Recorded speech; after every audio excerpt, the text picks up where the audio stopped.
capítulo 4, ou lição 4. Iremos estar falando hoje sobre a psicologia educacional. Vamos na aula um pouquinho resumida, devido à nossa confraternização.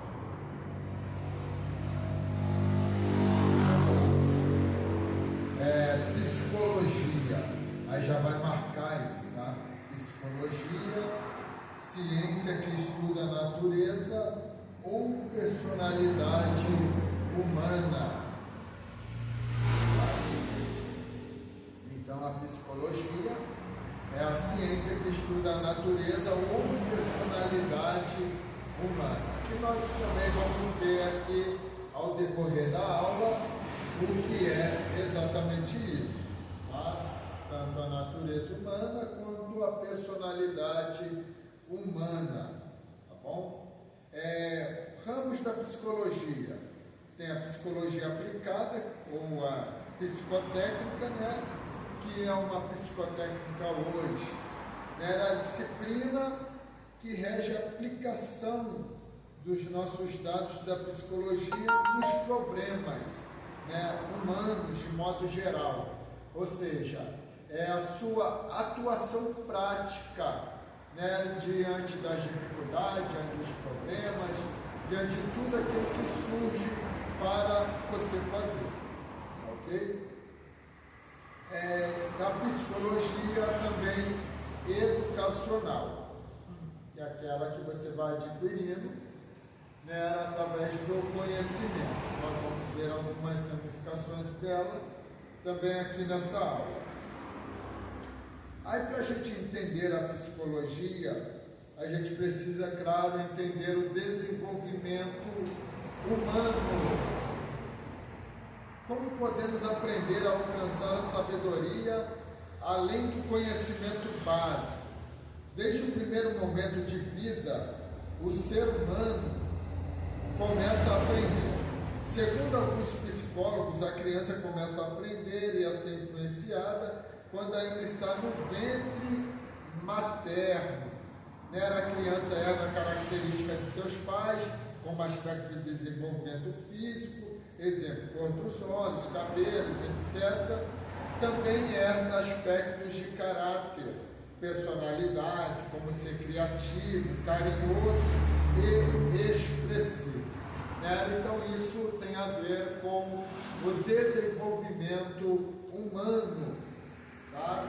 Aí nós vamos ver a psicologia educacional, tá? Esse desenvolvimento humano tem a ver com a natureza humana, que é a psicologia, né, psicotécnica. E a psicologia educacional ocupa-se. Qual é a página? É 95? Agora é 100. 100, né? Então vamos lá. Psicologia educacional ocupa-se ao estudo das características e comportamento do educando e dos processos educativos. Em outras palavras, é o estudo psíquico do educando, das matérias do seu ensino e dos meios educacionais, tudo visando melhores resultados na educação, especialmente a escolar. Bom, então a psicologia educacional é o estudo psíquico do educando, das matérias do seu ensino e dos meios educacionais, né? Então isso aí vai sempre visar resultados na educação, especialmente a escolar, né?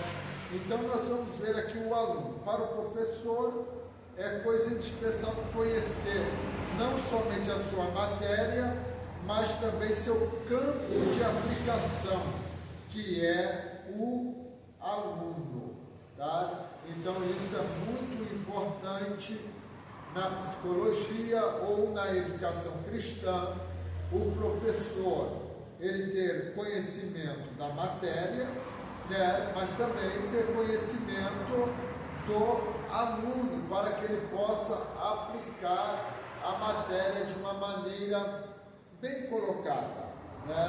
Então, é a mesma coisa aqui. Aqui é um seminário, ainda que ele seja da Assembleia de Deus, mas é um seminário interdenominacional, né? Qualquer crente pentecostal, ele pode fazer esse seminário. Então, a gente sabe que tem algumas matérias que você vai precisar ter sabedoria para aplicá-las, dependendo de qual denominação a pessoa seja que esteja fazendo o seminário. Então, por isso, vale o professor conhecer o aluno, né? Para ele poder saber aplicar a matéria de uma maneira devida para aquele aluno, tá bom? Vamos aqui agora à personalidade. 108? 101, página 101.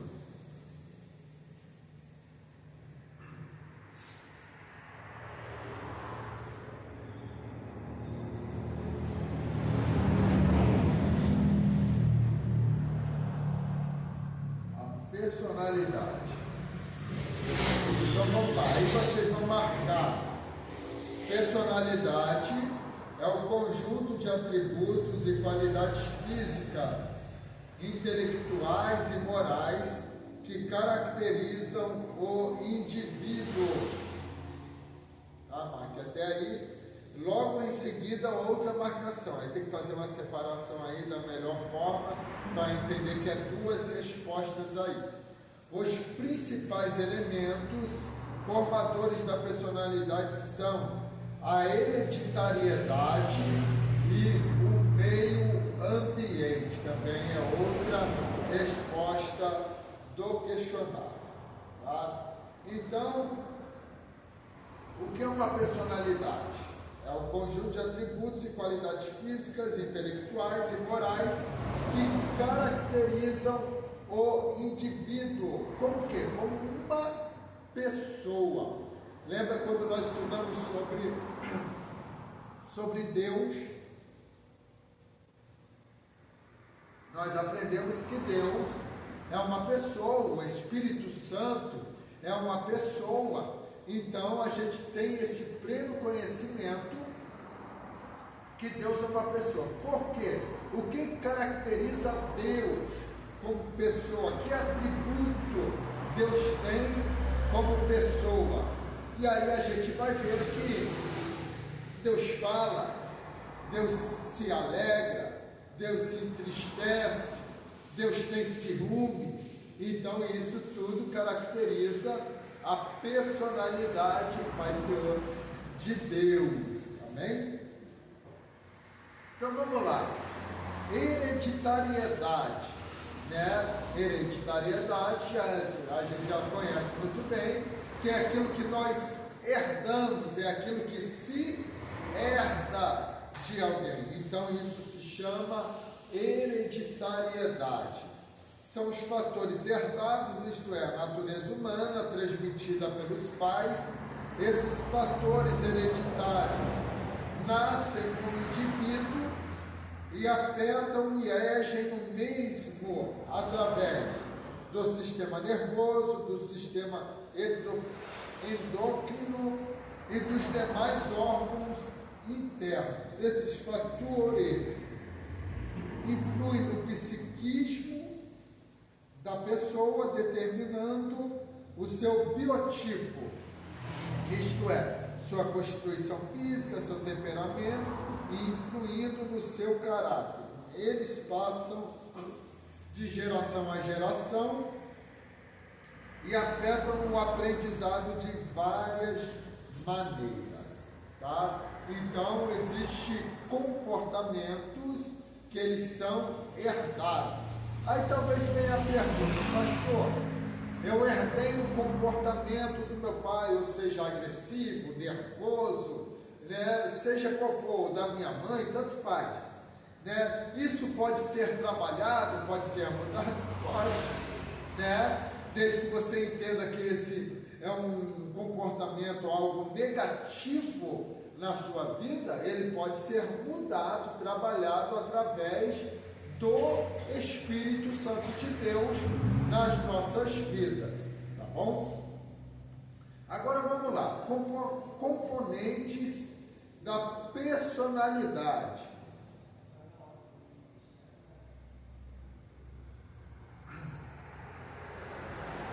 Biotipo ou constituição é o aspecto físico, morfológico do indivíduo, ou seja, é o aspecto físico inteligente, né, do indivíduo.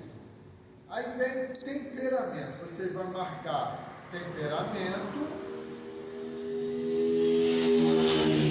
O que eu vou ler agora não precisa marcar, é o aspecto fisiológico endócrino do indivíduo. Em outras palavras, aí você volte a marcar, é a característica dinâmica da personalidade, tá? Então, o temperamento é a característica dinâmica da personalidade.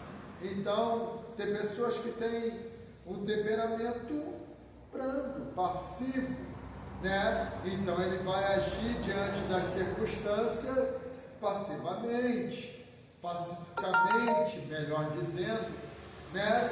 E aqueles que têm o temperamento agressivo, nervoso, né, diante das circunstâncias, vai se expressar também desta maneira, tá? Então, fazem parte dele os impulsos ou instintos, que são as forças motrizes. O que é isso? Força que produz movimento, ou seja, ação. Então, quando o temperamento de alguém é agressivo, ele vai reagir, né? Aí entra a força motriz, a força de ação, de movimento, porque o temperamento dele é um temperamento pacifista, é um temperamento agressivo.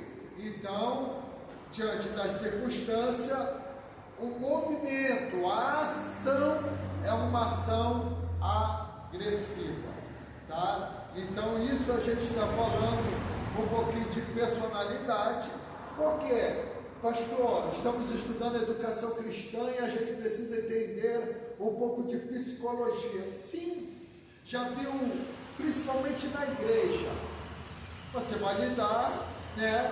Está aí a missionária, esposa de um pastor, né? E vai ver pessoas de diversos temperamentos diferentes, né? Pessoas que têm atitudes totalmente uma diferente da outra. Então, isso é o que? Temperamentos, né, que são totalmente diferentes. Sabe qual é o maior problema hoje? É que a gente prega, a gente ensina, a gente fala de um Deus que transforma, e a gente vê crente batendo no peito, dizendo: eu sou assim mesmo, porque meu pai era assim, minha avó era assim, é o meu jeito, e isso não tem como ser mudado. Como não tem?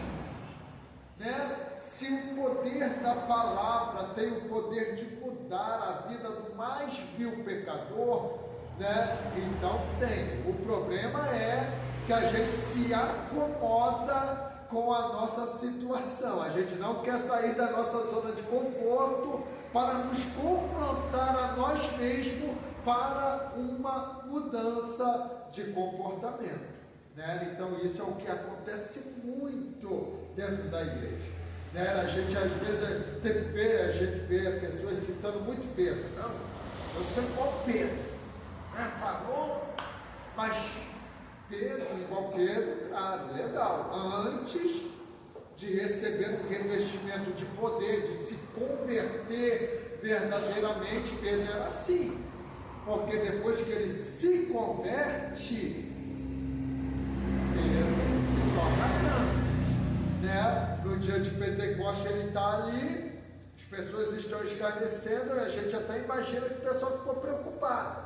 Porque Pedro levanta, o pessoal está lá gritando lá de fora: estão bêbados, estão embriagados. Pedro vai para a porta, né? Eles ficam preocupados, com certeza. Mas só que Pedro ali já estava sendo transformado pelo poder do Espírito Santo de Deus. Então o que Pedro vai fazer? Pedro vai pregar, né? Então, isso são situações que as pessoas até usam, né, de uma maneira indevida a Bíblia para autenticar o seu mau comportamento, né? O seu mau comportamento. Então vamos lá. Caráter é outra coisa que a gente vê muitas pessoas falando erroneamente. É o aspecto subjetivo da personalidade. É a característica responsável pela ação, reação e expressão da personalidade. É a maneira própria de cada pessoa agir e expressar. Tem a ver com a vontade própria e conduta. É a marca da pessoa subjetivamente.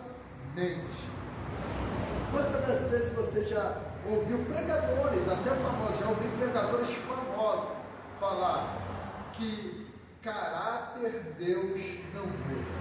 Se o camarada era mau caráter lá fora, ele é mau caráter ainda na igreja.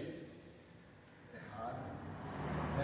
Porque todo caráter é moldado através da palavra de Deus, através da regeneração do Espírito Santo de Deus. A gente conhece um monte, irmão, que era picareta, que era mau caráter, que eram pessoas que a gente não podia confiar e que Deus mudou a vida, que Deus mudou a história, Então, Deus ele tem o poder de mudar o caráter do ser humano. O eu é a pessoa consciente de si mesma, é o aspecto espiritual da personalidade, é ele o centro de gravitação, ou seja, o que é isso? É uma força de atração, estrutura e equilíbrio de toda a vida psicológica, Então, o que é o eu? É eu saber quem eu sou, Então, é exatamente isso, irmãos. Quando eu sei quem eu sou, eu sei também que eu preciso de mudança. Eu sei também que eu preciso, confrontar algo na minha vida. Então, isso é o eu. Ninguém é enganado. É por isso que a gente temos consciência plena da nossa salvação. Através de quê? Através do Espírito Santo, que testifica com o nosso espírito que nós somos filhos de Deus. Amém? Então, o eu é conhecer a nós mesmos. Vamos lá, falar sobre caráter. É um componente da personalidade, é adquirido e não herdado. Temperamento se herda, caráter é adquirido, tá? A criança herda tendências, não caráter. Resulta da adaptação progressiva do temperamento às condições do meio ambiente, a família, a escola, a igreja, a comunidade e o estado socioeconômico, tá? Então todo o caráter ele vai ser resultado da adaptação progressiva do temperamento às condições do meio ambiente, a família, a escola, a igreja, a comunidade e o estado socioeconômico. Pode ser mudado, mas não é fácil, mas pode, pode.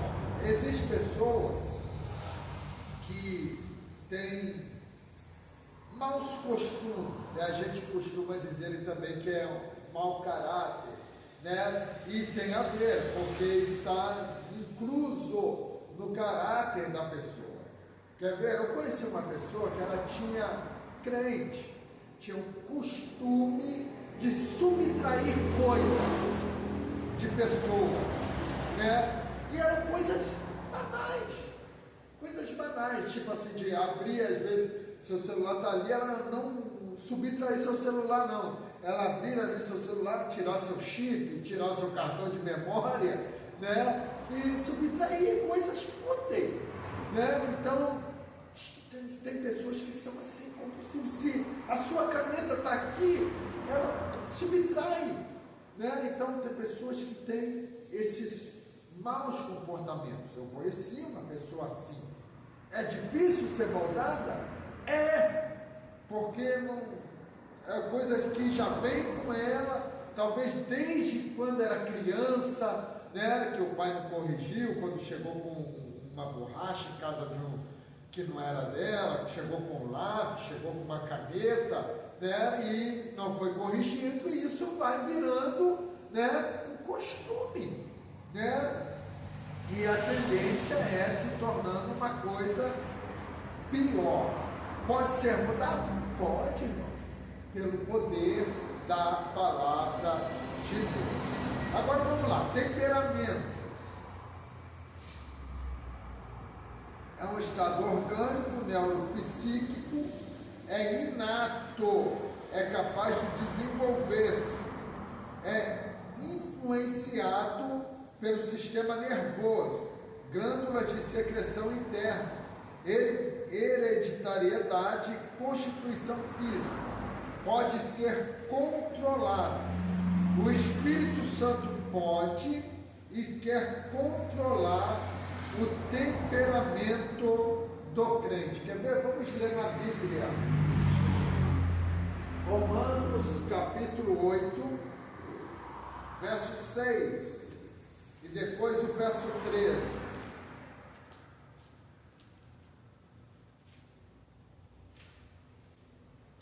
Romanos capítulo 8.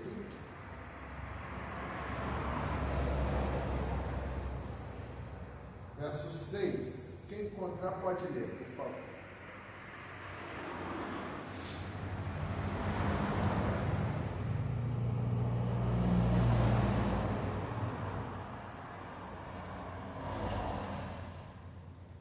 Porque a inclinação da carne conduz à morte, mas a inclinação do espírito conduz à vida. Agora lê o verso 13. Porque se viverdes segundo a carne, morrerão. Mas se pelo Espírito mortificardes as obras do corpo, certamente vivereis. Ok? Então o que nós vemos aqui?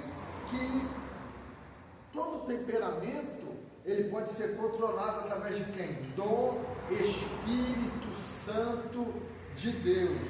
Não tem aquele momento que você fala, poxa, está com vontade de falar umas verdades, né? E você é controlado pelo Espírito Santo de Deus, porque às vezes você se conhece, né? E sabe que às vezes quando você abre a boca para falar, às vezes vai machucar, vai magoar alguém, né? Então, como que você consegue controlar isso? Através do Espírito Santo de Deus.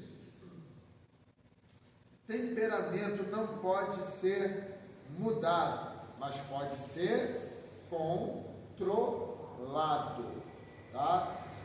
Porque isso tem a ver com algo que está no nosso sistema nervoso, nosso sistema neurológico, né? Então, é algo já que está inato em nós, né? Está dentro de nós, tá? Mas é algo que pode ser controlado através do Espírito Santo.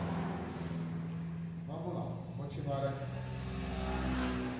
Quanto à reação aos estímulos recebidos, inclusive no ensino, há duas grandes classes de alunos. De acordo com a dupla função do sistema nervoso central, isto é, nervos que transmitem mensagens ao cérebro e nervos que recebem mensagens do cérebro, sendo tudo isso funções da alma humana, chama-se sensoriais. Os nervos que transmitem mensagem dos sentidos ao cérebro e motores, os nervos que recebem mensagem do cérebro para os músculos e órgãos, né? Então, sensoriais são os nervos que transmitem mensagem. Isso é através de quê? Através dos sentidos, através da visão, da audição, né, do tato, do olfato, né, do paladar, dos 5 sentidos que a gente sabe que nós temos no nosso corpo. Então eles são chamados de sensoriais. E os motores são aquele que o cérebro, depois de receber a informação daquilo que recebeu, né, ele vai transmitir para o corpo. Já viu aquele ditado que os olhos não veem, o coração não sente? Né? É mais ou menos isso, tá? Então vamos lá. Os alunos que obedecem aos centros motores são fáceis de pô-los em movimento, mesmo que façam grande barulho no início, como faz um motor de automóvel. Correm com rapidez, deixam todos para trás e fascinam as demais pessoas. Entretanto, são capazes de parar com a mesma facilidade do arranque. São impulsivos, eletrizantes, céleres na compreensão de qualquer coisa, mas também mudam no instante, agem antes de uma real decisão. Aprendem com rapidez, mas esquecem tudo, ou quase tudo, com a mesma facilidade com que aprendem, né? Então, já viu, tem pessoas que são assim, são elétricas, né? Elas chegam, não, vamos fazer, eu quero fazer, né? Vamos iniciar, pastor, vamos fazer isso, vamos fazer aquilo, né? Mas são pessoas que, da mesma forma que elas têm essa força para iniciar algo, elas têm a mesma força para pararem de repente. Vai, Senhor.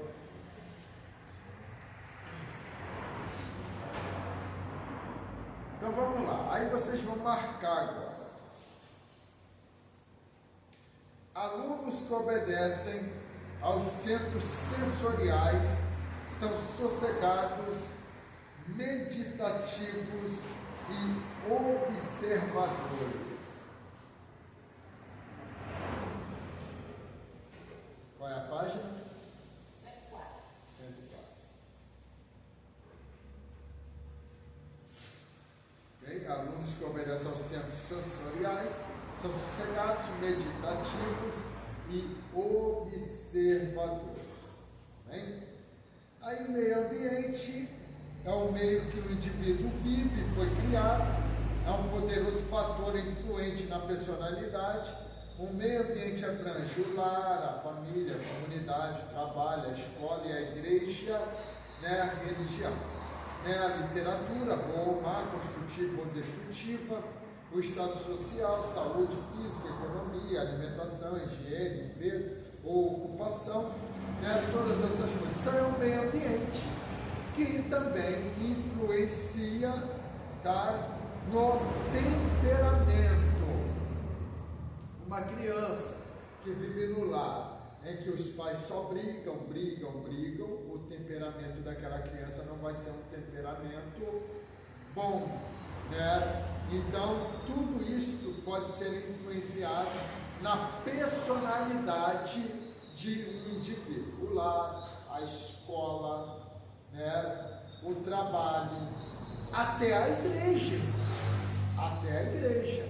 né? Tem pessoas na igreja que vai te alavancar para perto de Deus, mas tem pessoas na igreja que também tem a mesma característica de te levar para fora do propósito, para longe de Deus, né?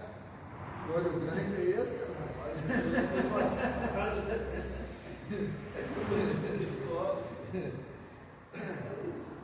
vamos lá. Controle e aprimoramento da personalidade, isso não pode ser plenamente realizado apenas através de credos, princípios e práticas religiosas. A fé em Cristo e a comunhão com Ele é o segredo, tá? Então, tudo isto, irmãos, tanto temperamento e caráter, tudo isto pode ser Controlado falando de temperamento e falando de personalidade, de caráter, pode ser mudado. Antes de vocês chegarem, a gente estava até falando aqui, que a gente ouve muitos pregadores até dizer que Deus muda a pessoa, mas não muda o caráter. Né? Que a pessoa que era mau caráter continua sendo mau caráter, um crente mau caráter, né? Negativo. O mesmo Deus que muda a pessoa, ele muda o caráter da pessoa. Porque caráter não é hereditário, caráter não é herdado, né? Caráter é construído na vida do ser humano, tá bom? Então nós vamos aí, para a gente ganhar tempo, corrigir já esse primeiro questionário aí.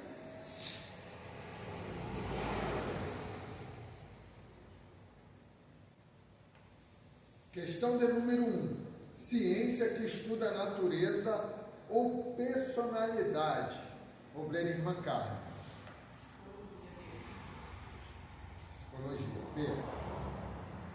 2. Os principais elementos formadores da personalidade são missionária Ana. Letra C. A hereditariedade e o meio ambiente.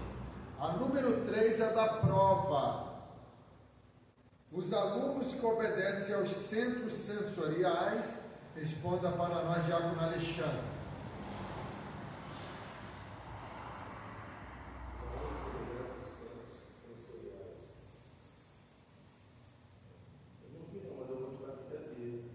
D de dado? E Diaconisa Mariana, concorda? A. Letra A, correto. Tá? São sossegados, meditativos e observadores. Letra A. A número 4 também é da prova. O temperamento é a característica dinâmica da personalidade. Certo ou errado, Diácono Rafael?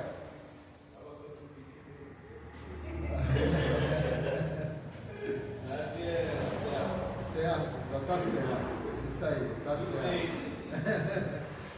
Então vamos lá. A 5, personalidade é o conjunto de atributos e qualidades físicas, intelectuais e morais que caracterizam o indivíduo. Certo ou errado, Obler Mancar?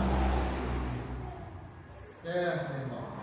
Ok? Irmãos, a gente vai continuar aqui para a gente encerrar, tá? E depois irmos para a nossa confraternização aí.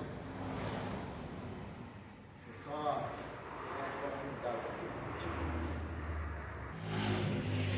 Então vamos lá. Característica dos grupos de idade. Para ensinar crianças com eficiência e sucesso, o professor precisa conhecer as características, necessidades e interesses peculiares a cada faixa etária. Aí vocês vão marcar. O profeta Eliseu, ao ressuscitar um rapazinho, desceu ao seu nível, adaptando-se às suas medidas e dimensões.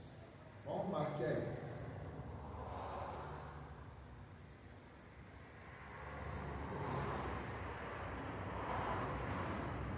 Por certo, menores, boca, olhos, mão e corpo, há aí uma grande lição espiritual no que tange a ganhar dos infantes para Jesus, né? É claro que eu sou um adulto, eu vou lidar com uma criança, eu vou ter que baixar ao nível de uma criança, né? Para falar a linguagem de uma criança, né? Para me expressar como uma criança, né? Para brincar como uma criança, né? Então, para quê? Para que ela possa absorver isso, né? Então eu sei que existem pessoas que às vezes têm esse chamado de lidar com crianças, né? De ensinar crianças, né? De discipular crianças. Então isso é muito importante. Por quê, irmão?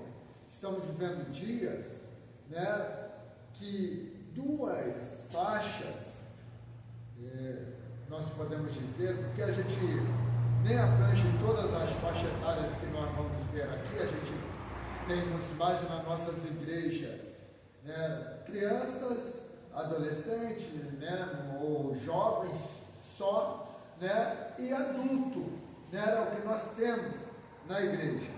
Então, a gente precisa entender, né, que muitas das vezes as crianças e os jovens hoje, eles estão sendo um pouquinho esquecidos num plano de orientação, de discipular eles a ponto de fazer eles terem uma experiência com Deus, né? Porque o que nós vemos hoje, falamos isso na aula anterior aqui, né? Nós vemos lidar com crianças brincando, né? Distraindo, entretendo com crianças, mas a gente não estimula mais uma criança a glorificar a Deus, a buscar o batismo com o Espírito Santo, né? A ler a Bíblia, né? Mesmo como criança ter um devocional com Deus. Então a gente não tem isso, né, hoje em dia. Então, qual culto? Alexandre se converteu, já tem quanto tempo, Alexandre?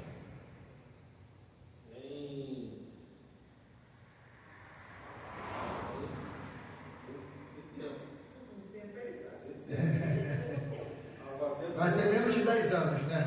Tem menos de 10 anos? Eu batismo sim. Mas são Jesus que nós temos na adolescência. Mas aí desde diante, a gente vai vendo adolescente, acha que vai se afastando da presença da palavra de Deus até a gente começa a... Agora deixa eu fazer uma pergunta, mesmo com esse tempo, vamos botar aí 10 anos de seguindo, caminhando. Quantas crianças você viu ser batizadas com o Espírito Santo?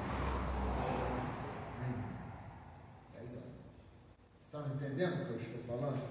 Então, são situações que a educação cristã é isso, irmãos. Não é só prender as crianças aqui dentro, não é só prender os jovens aqui dentro, mas é ensinar eles a ter um relacionamento com Deus. Isto é educação cristã. Educação cristã não é eu chegar aqui e ficar bravo, passando conhecimento, não. É eu chegar aqui e fazer com que você assimile o que eu estou explicando aqui. Por quê? Para quem essa aula aqui? É para você que amanhã ou depois vai ser um professor de escola dominical.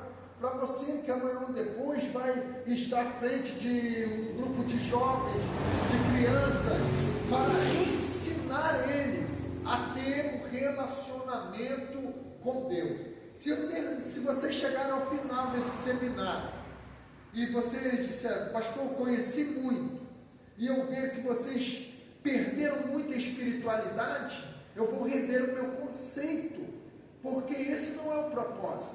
O propósito é você chegar ao final deste seminário, ter conhecimento e ter muito mais vida com Deus, né? Esse é o propósito.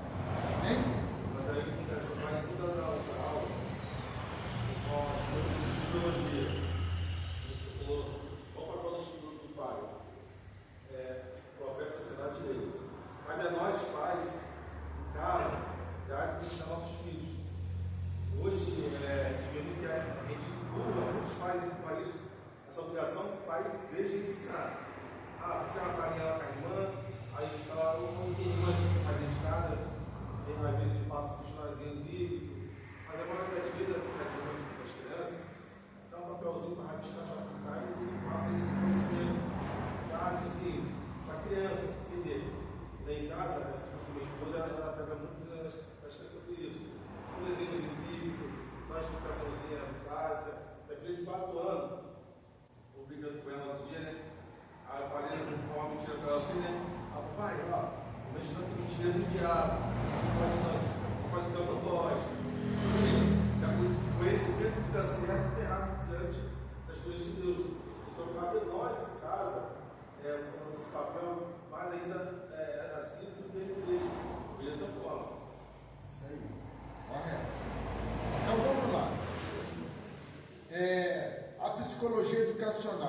vocês vão marcar aí. A psicologia educacional estuda as leis que governam o crescimento, desenvolvimento e comportamento do indivíduo. Então essa é a psicologia educacional. Por quê? Estuda as leis que governam o crescimento. Então sabe que conforme a pessoa vai crescendo, a Bíblia fala que Jesus crescia em estatura, em graça e estatura, né? Então, cada estatura que a pessoa vai adquirindo, o jeito de tratar, o jeito de ensinar vai ser diferente. É igual no ensino secular. Começa lá no jardim, né? Aí jardim 1, jardim 2, jardim 3, alfa, né? E depois começa a ir para o primeiro ano, né? Acho que é alfa, agora já é primeiro ano, né? Um negócio assim, né? Então, o que acontece? Por que isso? Porque a faixa etária vai mudando. Então, o jeito de ensinar também vai sendo modificado. Hein? Então vamos lá, aqui tem diversas faixas etárias, né? Quem é um assembleiano roxo sabe que as revistas da CPAD, Escola Dominical, tem para toda faixa etária, desde o berçário até adulto, né? Então a gente vai ver essas faixas etárias exatamente baseadas nas lições da CPAD. Vamos lá, vocês vão marcar aí, berçário, jardim de infância, de 1 a 5 anos. Só marque isso aí, depois vocês vão continuar a marcação. Palavras descritivas da idade: receptividade e plasticidade. Ou seja, capacidade de receber, né? E plasticidade é qualidade do que é plástico, ou seja, aquilo que forma ou reconstrói, ou seja, é algo que pode ser moldado, modificado, tá? Facilmente. Físico, rápido de crescimento, inquietação, movimento, sentimento, dependência. As 4 principais atividades da criança nessa idade são comer, dormir, brincar e perguntar. Por quê? Mas por quê? Por quê? Né? Então, tudo isso. Os sentidos físicos funcionam com toda a carga. Eles são nessa época de suprema importância na aprendizagem. Não ficam quietos por muito tempo. O ensino ilustrado é de toda importância nessa fase. Crianças gostam de todo tipo de barulho, especialmente aqueles que resultam em ritmo. Por essa razão, rimas e movimentos ritmados nos hinos, poesias, exercícios de expressão agradam, impressionam o sistema nervoso e se transforma as sensações em movimento. Tá? Então é por isso que às vezes uma pessoa que é capacitada a lidar com criança na igreja, né, ela vai usar desses métodos, vai ensinar os hinos, os corinhos, que vai fazer a criança fazer movimento, bater palma, gesticular e tudo mais, né? Isso é muito normal, tá? Para uma criança. Aí a gente lembra da nossa fase de criança na escola, né, que tinha as músicas, né, que a gente cantava na escola e tudo mais, porque isso era a fase, né, que nós estávamos e que fazia parte do aprendizado, né, para nós. Aí tem mental, aprendizagem pelos sentidos, curiosidade, imaginação, credulidade. A alma da criança é como massa de modelagem. A forma que se der é essa fita. O que foi ensinado é aceito e crido sem discussão.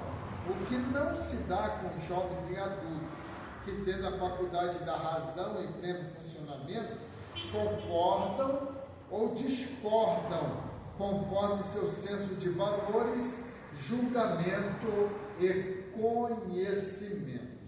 Aí vocês vão voltar à marcação lá. A visão é imperativa e a criança aprende mais pela visão do que por qualquer outro sentido, ok? Então, nessa idade é dessa maneira. Aí vem agora os primários. Qual é a página? 110. Os primários. Palavra descritiva da idade. Atividade. É de 6 a 8 anos, os primários. Físico. Ativo e inquieto. Melhor controlado. As características são as mesmas da idade 4 a 5 anos, com ligeiras diferenças. O crescimento é mais lento. O ingresso na escola secular põe a criança sob disciplina e a expõe a alguns perigos. Começa a vir caindo, o egoísmo é diminuído, as avalanches de energia precisam ser desprendidas sob orientação. Se seu tempo não for ocupado, encontrará muito que fazer, né? Então, os primários de 6 a 8 anos também são aqueles que estão extravasando energia, né? Então, por isso que precisa você mesmo moldar algumas atividades para ele, né? Mental. Nessa idade, o aluno é observador, curioso, prefere mais fazer a prestar atenção, né? Nessa idade, normalmente, às vezes se aprende antes, mas normalmente é nessa faixa etária aí que se aprende a andar de bicicleta, né? Jogar bola e muitas outras atividades, né? Porque é a energia que ela precisa esgotar. Então, os pais, né, os professores, eles vão ter que agir desta maneira, entendendo. Por isso que é necessário quem vai lecionar entender para quem você está lecionando, para você saber o que fazer, né? Então, é muito importante o professor ter essa interação, professor-aluno, para que conhecer para quem você está explicando e qual é a necessidade direta daquele aluno, ok? Vamos lá agora, os juniores, é de 9 a 11 anos. Palavra descritiva da idade. Energia. Energia. Físico, saúde, energia em excesso, espírito de competição e investigação. Não há fadiga, né? Nessa fase aí que começa a entrar as vaidades, de querer ser o melhor, de querer ser o destaque, de querer ser o mais notado, o mais percebido, né? Que a criança chega normalmente em casa, pai, eu fui o melhor da classe, eu tirei a melhor nota, né? E começa a entrar, né, na vida desta criança já o espírito de competição. Isso é normal, é natural e faz parte do desenvolvimento natural de um ser humano. Tá bom? Então, aonde que entra a educação? Entra aí para orientar, né? Para moldar tudo isso, né? Num padrão correto, tá?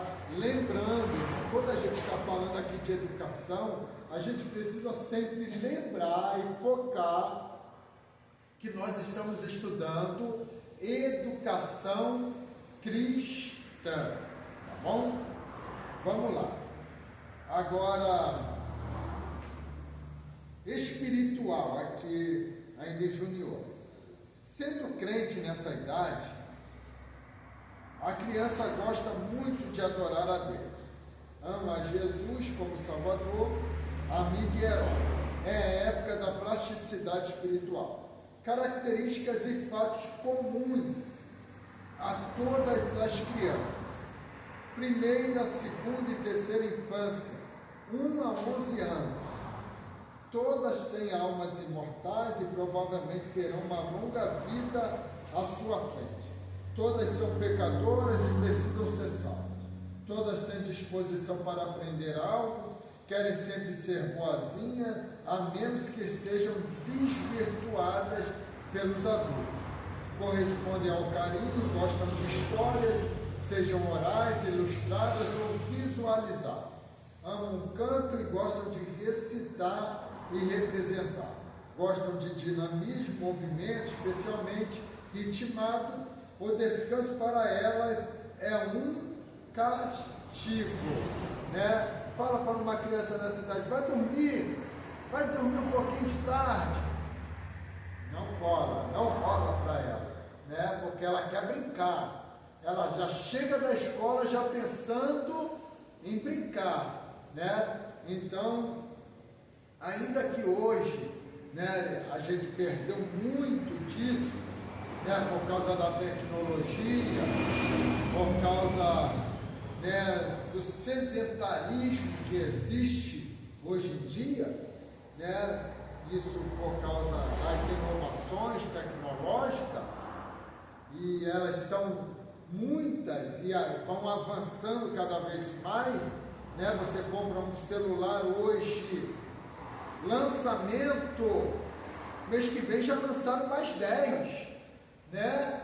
E passou um ano, seu celular está ultrapassadíssimo, né? Então, e as inovações vão vindo, né? E as crianças hoje já não brincam mais como antigamente, que vão para a rua, vão correr, né? Querem andar de bicicleta e tudo mais.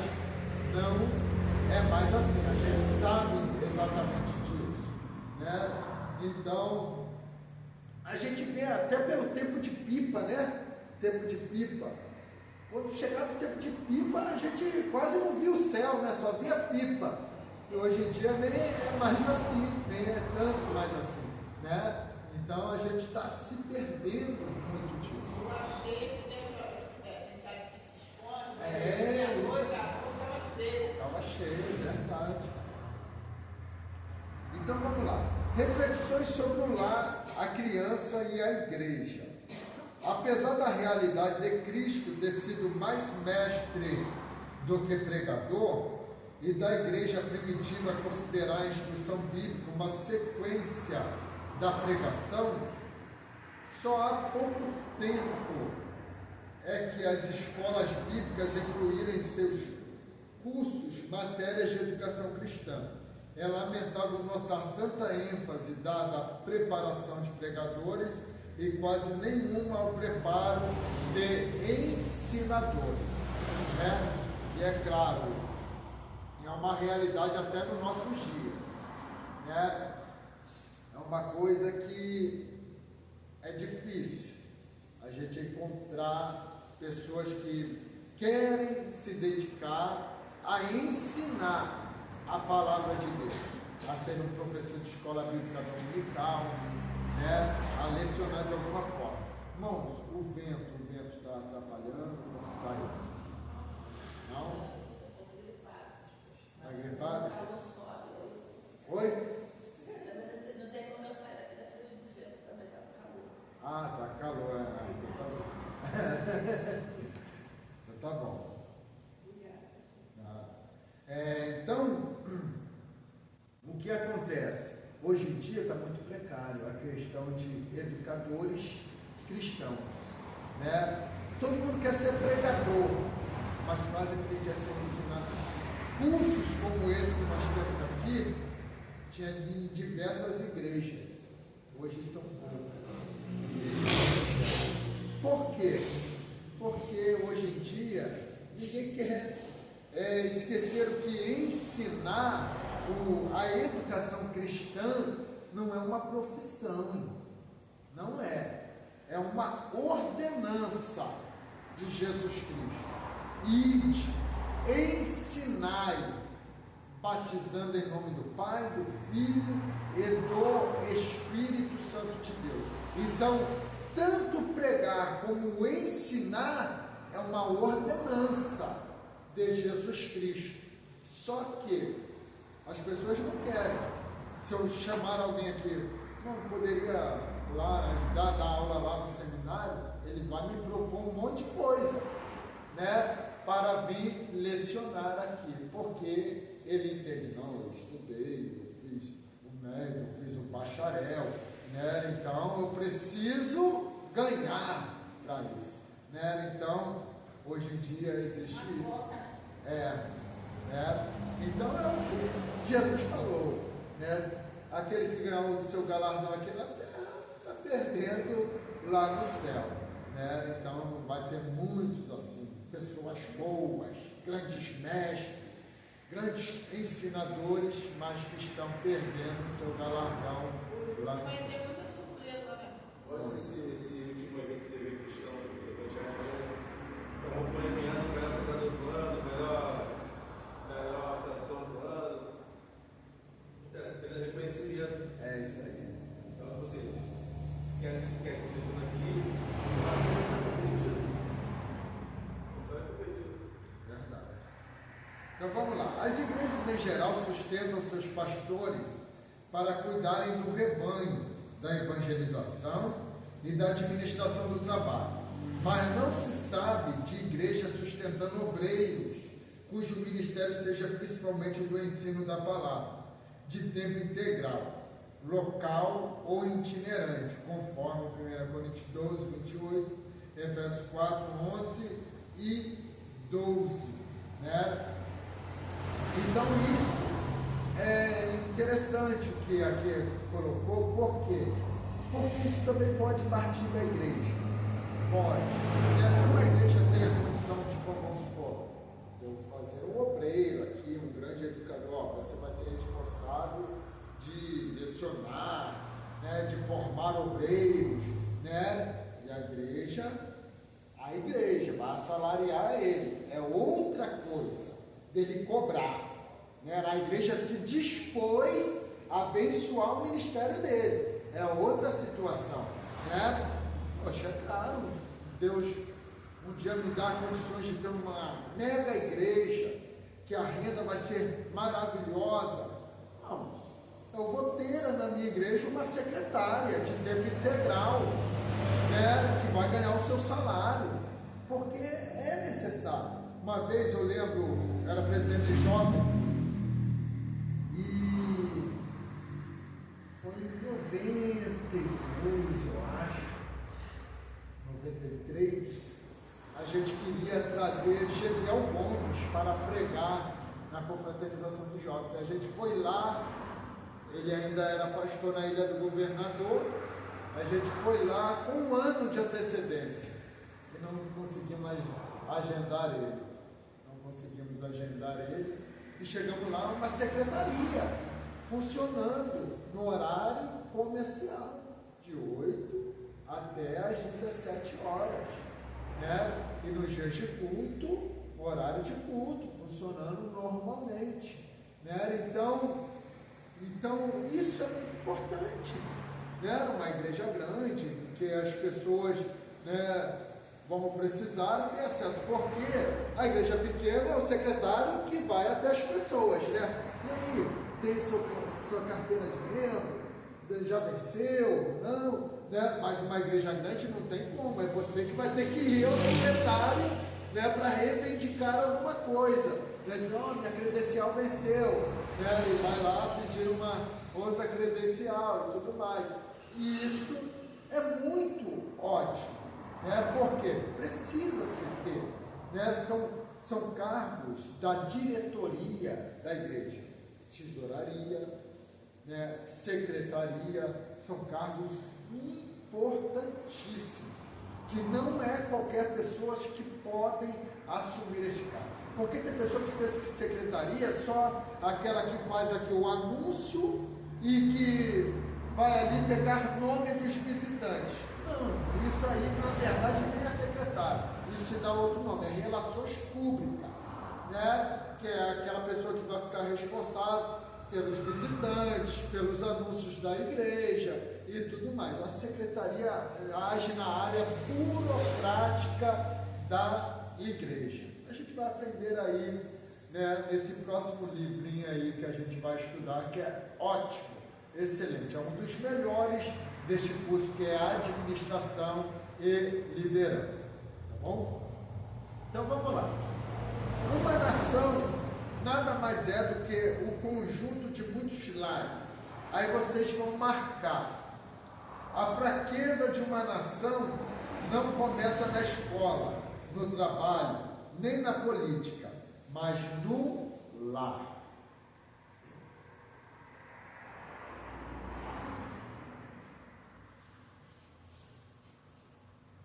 Ok? Marcaram aí?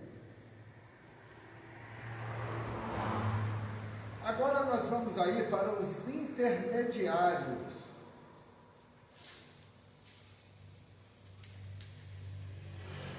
A gente começar a concluir. Os intermediários é de 12 a 14 anos. Eita, essa é a melhor. Marque aí. São também chamados de adolescentes, os que de fato são. Ok?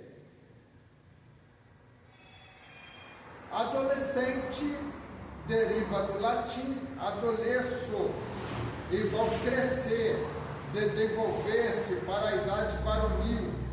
Nossa palavra adulto é o particípio de adolesso ou crescido, tá? Então é alguém que, se vai para um adolescente e fala: você é uma criança ainda, não aceita mais, né? Porque ele já quer ser um adulto, né? Ele já quer ser uma pessoa madura, mesmo sem ser, né? É muita imaturidade, mas ele quer ser maduro. Então é uma das fases mais complexas para um lar, é a adolescência, né?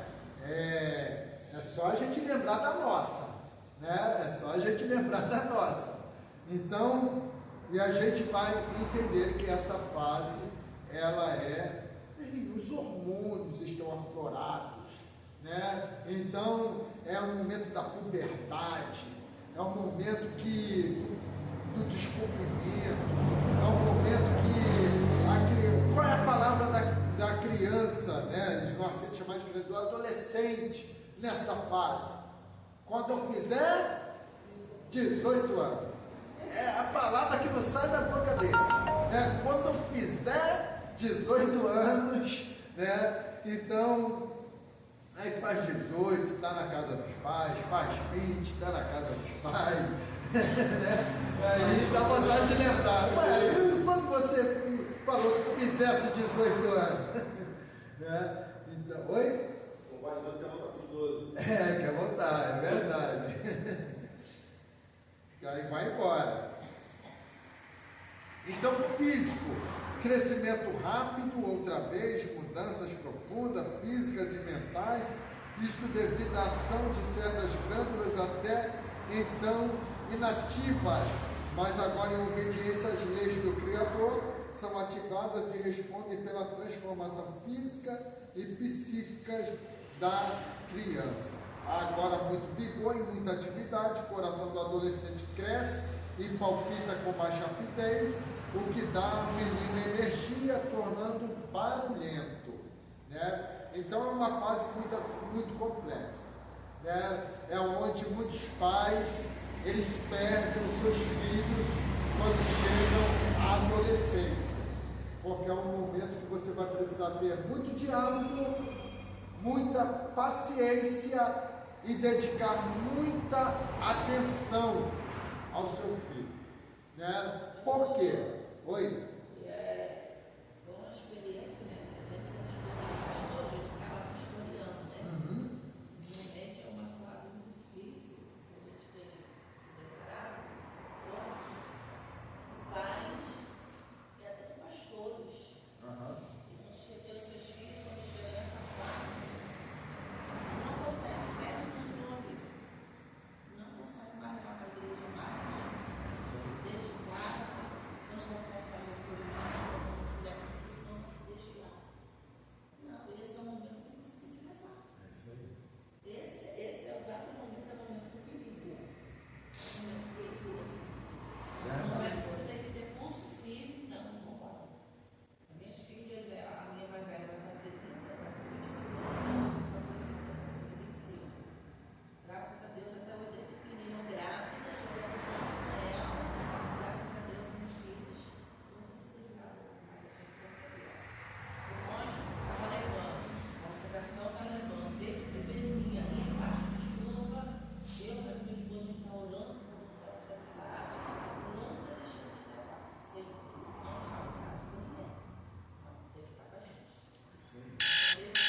vai desviar.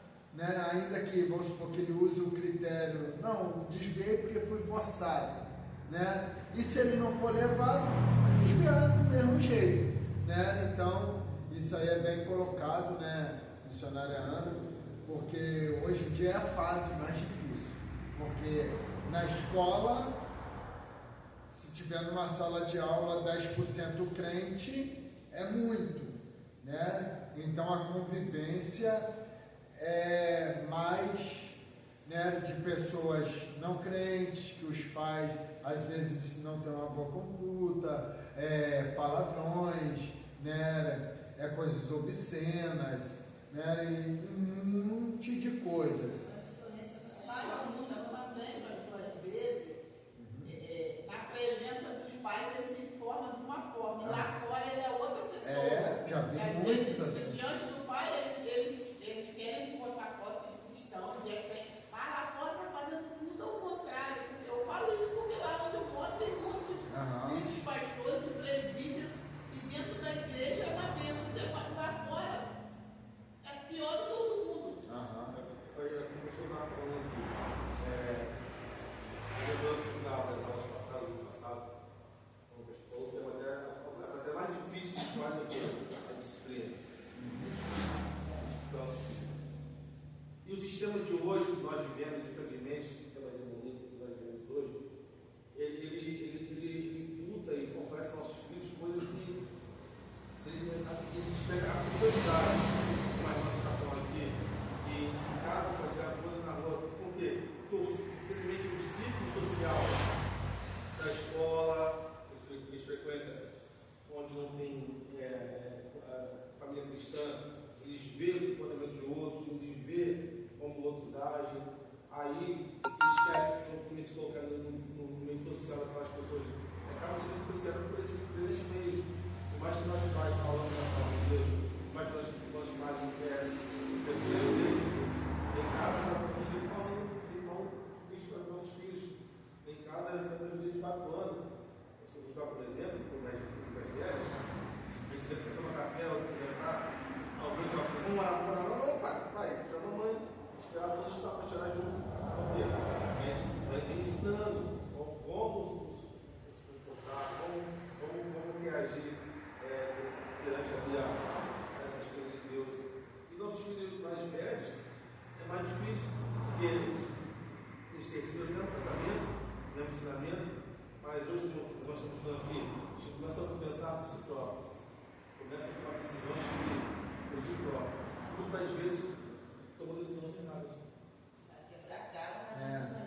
corretíssima na questão da educação, né, da orientação. Permissão de casa, eu não sou de falar nada. Mas dentro do estudo, falando de adolescência, então nossa igreja sempre trabalhou em incentivar a criança a buscar o Senhor, a Senhor Jesus, a ser batizado no Espírito Santo de Deus. A gente tinha uma nova que estava na fase da adolescência, estava muito bonitinha nesse aspecto. E ela queria se batizar, tinha um jovem se batizando. E teve um dia, sabe qual foi o conselho que ela deu para a filha? Filha, tem certeza que você vai se batizar? Tem certeza que vai se batizar? E aproveitar a vida? E essa irmã era missionária da nossa igreja. Não demorou que ele se desviou. Para aproveitar a vida. Foi do mundo, né? Aí foi mais solteira, até hoje mais solteira, até hoje, os filhos já.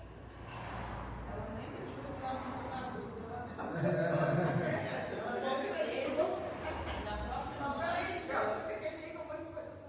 obreira da igreja, mas ensinada. Então, infelizmente, né, existe isso. E aí depois vai colher os frutos amargos, né? Então, a gente precisa, né? Isso aí é um ensinamento, né? O que vocês estão colocando aí é um ensinamento que a gente precisa pegar, né? Tanto para nós que temos filhos e tanto para passar para as pessoas, né? Porque é uma arma que o diabo está usando hoje em dia, parar a juventude. Porque parando a juventude, as crianças, ele está neutralizando a igreja. Por quê? Amanhã, nós falamos isso em outra aula, né? A igreja daqui a 20 anos, né? Como que vai ser se não tiver jovens educados na palavra, instruídos na palavra, no temor de Deus? Quem vai ser os pastores de amanhã? Porque os pastores que estão assumindo hoje, fazendo essas mudanças totais, são filhos de pastores, né? Então mudaram a igreja. E os filhos deles, o que irão fazer? Né? Então, isso que a gente precisa compreender. Mas o que é isso? Tudo isso é consequência disso aqui, da falta de ensino da palavra de Deus. Se hoje já está escasso, imagina lá na frente. É isso nossos aí. netos, nossos bisnetos, quem vai sofrer? É isso aí. É porque é o que eu já estou falando. A gente já está numa crise e ninguém está percebendo. A aula que teve aqui, logo no início, estava falando que também eu adoro como na pregação, eu estava falando que toda a igreja está assim, observando, prestando atenção na palavra. Porque às vezes quando tem muito movimento, muito hora a hora, aí às vezes eu falei, sua pregação foi mistério, você consegue assimilar o que foi pregado, consegue absorver a palavra que foi pregada. As pessoas não aprendem aquilo não aprende nada. Não aprende. Então, tipo assim, eu adoro muito, gosto muito, ali quando me dá uma oportunidade, eu tento falar com calma, devagar, explicar a palavra, as consequências, como o seu presidente está falando. A própria palavra se confirma. A gente precisa estar falando já de suposição ou não. Você vai ler a palavra. A outra oportunidade que eu tive de pegar a palavra foi Salmo 128, aquele que tem no Senhor será abençoado. Aquele que tem no Senhor. Temor a Deus. Aí o desejo de temor a Deus, as pessoas não tiveram esse temor a Deus. Pela palavra de Deus, isso vai se confirmando. Então hoje a gente necessita muito de cultos, realmente que a pessoa pregue a palavra, explique a palavra que está sendo pregada, para que sobre esse conhecimento. É isso aí, verdade. Aí agora, irmãos, nós temos aí os secundários, que é de 15 a 17 anos, né, que é a transição de adolescente para jovem, né, palavra descritiva da idade aspiração, é onde já começa bem, né, desejo, não, você ser isso, vou ser aquilo, vou me dedicar a isso, eu vou para o exército, vou para a marinha, vou ser médico, vou ser advogado, né? Ou não vou ser nada. No final não quer mais nada. Aí vem os jovens de 18 a 24 anos, palavra descritiva da idade de independência, né? Físico, mental. Aí, idade de 25 a 60, já é a fase adulta. Daremos apenas um resumo com as palavras descritivas de cada idade, ligeiras observações. Não que essas faixas de idade tenham pouca importância para o professor, não. É devido às estreitas limitações de espaço e tempo deste curso. 25 a 34 anos, palavra descritiva da idade, aplicação, a prudência entra em ação, né? Você tem cuidado com tudo, porque sabe que tudo pode repercutir no seu futuro, né? 35 a 60 anos, palavra descritiva da idade, realização, né? É a fase que você já quer ter a sua casa própria, é a fase que você já quer ter o seu espaço, é a fase que você já quer ter, né, as suas conquistas, né? E 60 anos para cima, a palavra descritiva da idade é reflexão. Aí é a fase de você só refletir. Não consegui, não fiz, podia ter feito mais, né? Podia ter caminhado mais. Então, por isso que Salomão vai dizer: lembra-te do teu Criador nos dias da tua mocidade, antes que venham os maus dias, que venham dizer nele não tenho contentamento, né? Então, quando chega essa idade, 60 anos, é a fase que você só vai refletir, né? E aí, vai o quê? Vai repercutir em quem? Nos filhos, nos netos. Não faz isso, porque é a idade que você só vai dar conselho, né? Ó, não faz isso, eu fiz isso, ó, eu demorei para fazer isso, ó, não conquistei, né? Então, é uma fase que você pode, que a pessoa pode ajudar, com o quê? Com os conselhos, dos erros que cometeu, daquilo que não conquistou, daquilo que deixou de fazer, né? Então, essa é a fase da idade de 60 anos, tá bom? Então, vamos lá. Conclusão: o ensino, para ser eficiente, deve ser graduado de modo a entender as necessidades dessas diferentes faixas etárias, segundo suas características, necessidades e interesses que acabamos de ver. Amém? Então, irmãos, alguma dúvida? Alguma pergunta? Não? Então nós vamos corrigir aí esse questionário. Questão de número 6 é da prova.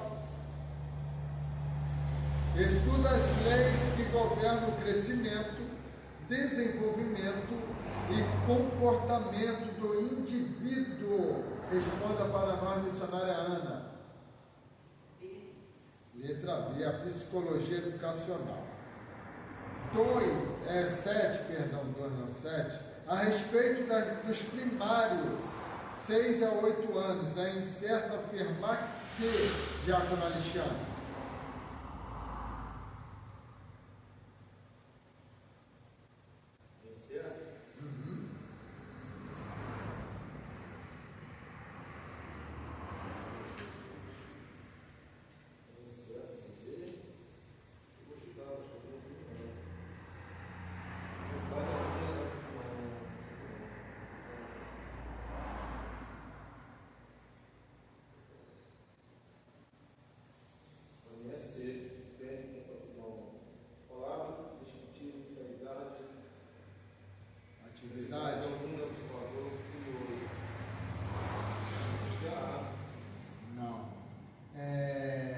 Diaconisa Mariana.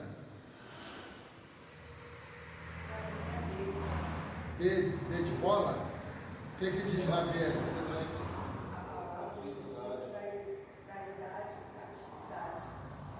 Está errado também. Para marcar o que está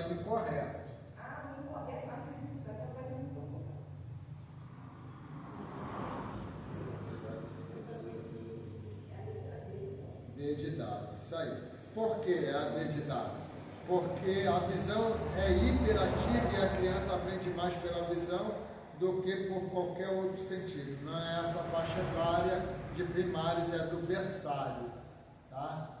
Que a visão é hiperativa e a criança aprende mais pela visão do que qualquer outro sentido. Então a letra B, a resposta correta, que está errada. Vamos lá, 8. Quanto aos intermediários, é coerente dizer que, Diácono Rafael? Letra C, correto. São também chamados de adolescentes, o que de fato são. Agora, 9. A fraqueza de uma nação não começa no lar, mas sim na escola, no trabalho e na política. Certo ou errado, ovelha irmã? Errado. Por quê?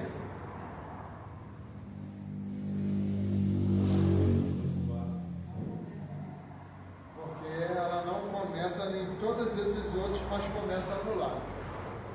Está invertido aí. Agora 10.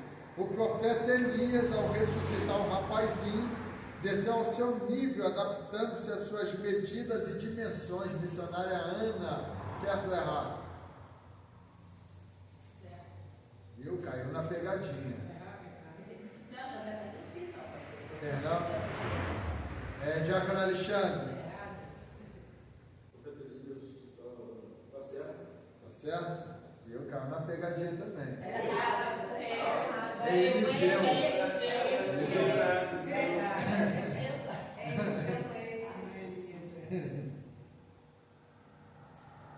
Então, irmãos, Qual é a pergunta da prova? essa aí só a primeira, só a 6. Irmãos, vamos nos colocar de pé, vamos agradecer a Deus por esta aula, né? Também agradecer por este ano, né? Agora a gente só volta aqui para estudar em janeiro, tá? A prova vai ser na primeira aula de janeiro. Acho que é dia 8.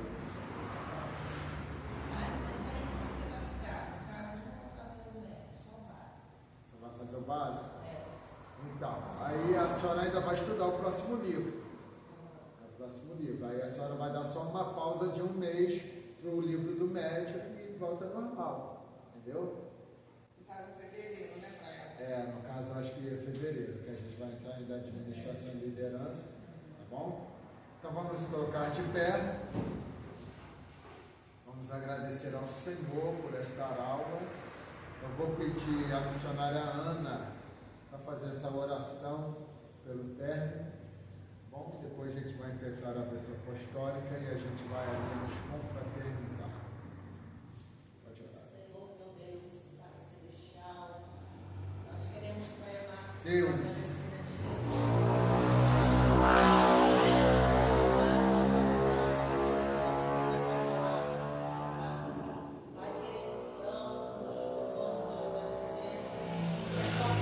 Pai amado, muito obrigado, Jesus. Tua presença continue conosco. Que teu Espírito Santo continue nos capacitando. Pai, Deus, e a entregar também nas tuas mãos os alunos que se encontram, aqueles que não puderam vir, meu Senhor, Deus amado e santo, aqueles que estudam, Pai, online, Pai, Senhor, toma, Senhor, todos em tuas mãos, ó Pai, querido Santo, fica conosco, nos leva também paz, meu Senhor, em nome de Jesus. Amém. que o grande amor de Deus Pai, a graça salvadora do nosso Cristo, a rica e doce comunhão do Espírito Santo, seja com todo o povo de Deus, desde agora e para todo sempre, todos digam amém.